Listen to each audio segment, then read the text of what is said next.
Hey guys, today we're going to be taking a look at the Anker Roav, and this is your latest attempt to get Google Assistant in your car via Bluetooth or via auxiliary input. So let's take a quick look at what's in the box and then we'll run through and see actually how easy it is to activate and how easy it is to actually use. Inside the box we have some manuals, I believe, probably the warranty information.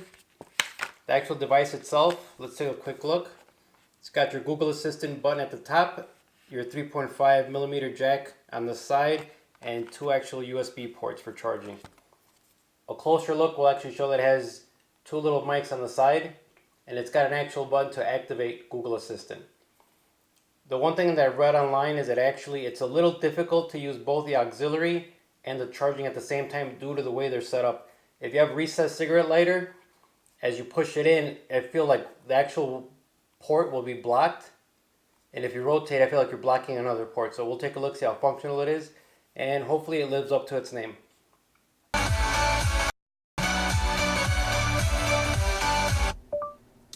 Read me my notifications. You don't have any notifications right now. What are the current events? News. From NPR News Now at 6 p.m. today. As you can see, there's about a 2 to 3 second delay. And for whatever reason, I don't know if you can catch it on the mic, but at the very beginning of each response, it's cut off a little bit. I don't know why that is. I'd love to show you the auxiliary connection, which I think might be faster, but it will not connect. For whatever reason, the auxiliary connection with the Samsung S9 won't allow you to pair the phone with the Anker Google Assistant. Now, as far as the actual charging ports, the USB ports, they're on the side. So there's a charging port right here on the side, and the actual auxiliary port, I'm going to pull it out so you can see. The auxiliary port, as I get in frame, is basically perpendicular to the actual USB port. So depending on the orientation, if you can see my actual cigarette lighter, my socket, it's kind of recessed. So if the ports for the USB are on the side and they're perpendicular to the actual, where is it at? Perpendicular to the actual auxiliary cable, as soon as I put it in, I'm actually not able to connect one or the other. As you can see, it's searching and it connects fairly quick.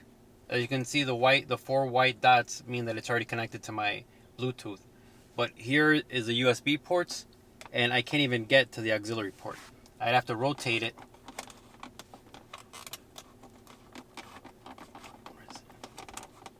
And here it is. Here's a port. But now I lost the USB ports to charge my cable. Now it also has the actual button to actually access Google without having to say, "Hey Google."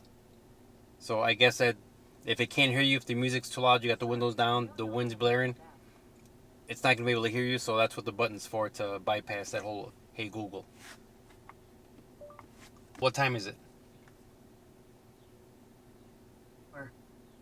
And as you can see, it still gets cut off for whatever reason. And it's not the Bluetooth in the actual car itself. For whatever reason, that only happens with this actual device. So you can hear it again.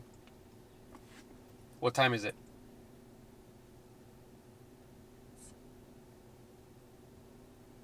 See, and it looked like it started off to started to answer. I heard the S part for the 6, and then it just stopped. So for whatever reason, it cuts in and out. I've noticed that as well. It's hit or miss. I also noticed that some of the reviews say the microphone sucks, and I don't think it's the microphone itself. I think it's the fact that you wait and you think it didn't hear you, so you repeat it, and you cut yourself off pretty much. Hey, hey. See how it did right there? It basically activates twice because we're a little impatient. Because I think personally, if you want a Google Assistant, you can actually use your cell phone for whatever reason. If your car is a smart car and it's got Bluetooth enabled, you might as well just connect your cell phone, because I think the Google Assistant on that is much faster. When people complain about the mics and it not actually listening to you or having a bad time hearing you, that's a $50 Google Assistant right now that I'm showing. But the actual phone, anyone here, I'm sure you have a smartphone that's worth hundreds of dollars. So I think the microphone quality in your cell phone is much better than the Anker Roav here. And I think that when it's directly connected through the Bluetooth to your phone, you actually get a quicker response, and there's more things you can do with it. This, as far as playing YouTube, if you have a YouTube subscription, you can minimize the YouTube and still hear the music. There's more available as far as the library. So I still feel it's a nice idea, but we're so spoiled with our phones and what you can do with your phone that I feel you're going to be a little let down once you realize the limits that the Google Assistant has on it. So for me, that this really, I'd have to pass on this. I can't really recommend it just because it doesn't make sense to me to have this when you have the best Google Assistant slash streaming device slash internet device that is hands-free. Most smartphones now have the option to make them hands-free and play and show pretty much anything at your fingertips via voice command. So again, hopefully you like the review. If you guys like what I'm putting out there, hit the subscribe button. If you guys like or don't like the video, let me know either way. It's going to help me get better at these videos, and hopefully I'll see you in the next one. And if anything, let's end on a joke. Hey, tell me a joke.